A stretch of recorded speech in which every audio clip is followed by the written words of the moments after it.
তবে নাভির নিচেরটা সহি, বুকের উপরটা দইফ। তো যেহেতু নারীরা দুর্বল, এজন্য নারীদেরকে আমরা দুর্বলটা দিছি, আর পুরুষেরা যেহেতু আমরা সবল, এই জন্য আমরা সহিটা নিছি। বাংলাদেশের একজন বড় আলেম, আমি নাম বলবো না, উনি বলতেছেন, এই আহলে হাদিসেরা, তোমরা খালি সহি হাদিস মানো, সহি হাদিস মানো, সহি হাদিস মানো বলো কেন? আমরা সহিও মানি, দইফও মানি, জালও মানি, সব হাদিস মানি। তোমাদের থেকে আমরা বেশি হাদিস মানি। অর্থাৎ সহিও মানে, দইফও মানে, জালও মানে, সব মানি। ওনারা বেশি হাদিসের উপরে আমল করে। তাহলে বোঝা যায় এই দেশে যদি আহলুল হাদিসেরা না থাকতো, তাহলে দইফ হাদিস নামে, জাল হাদিস নামে কোনো হাদিস খুঁজে পাওয়া দুষ্কর হয়ে যেত।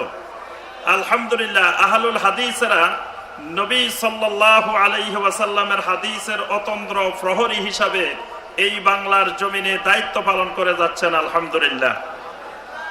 আমাদের দেশের একজন বড় পীর সাহেব কিছুদিন আগে বললেন, শুনেন, বুকের উপর হাত বাঁধার হাদিসও আছে, নাভির নিচের হাত বাঁধার হাদিসও আছে। তবে নাভির নিচেরটা সহি, বুকের উপরটা দইফ। তো যেহেতু নারীরা দুর্বল, এজন্য নারীদেরকে আমরা দুর্বলটা দিছি, আর পুরুষেরা যেহেতু আমরা সবল, এই জন্য আমরা সহিটা নিছি। তাহলে বোঝা গেল সমঝোতার ভিত্তিতে হাদিসকে ভাগ করে নারীকে দুর্বল হাদিস দিয়ে দেওয়া হয়েছে, পুরুষকে সহি হাদিস দেওয়া হয়েছে। কি সুন্দর ভাগ বাটোয়ারা, যে রাসূলের হাদিস নিয়ে তামাশা করে ভাগ বন্টন করে, যে পুরুষেরা সহি হাদিসের আমল করবে, আর নারীরা যেহেতু দইফ, এই জন্য তারা দইফ হাদিসের আমল করবে। তা আমি এর জবাবে বলছিলাম যে আল্লাহ রাব্বুল আলামিন বলছেন, খুলিকাল ইনসানু দইফা। আল্লাহ পাক তো সব মানুষকে দইফ হিসাবে বানাইছেন, দুর্বল করে বানাইছেন। তাহলে তো আর সহি হাদিসের আমলেই দরকার নাই, শুধু দইফ হাদিসের আমল করা লাগবে। কারণ পুরুষও দুর্বল, নারীও দুর্বল। আল্লাহ পাক বলছে সবাইকে আমি দইফ বানাইছি।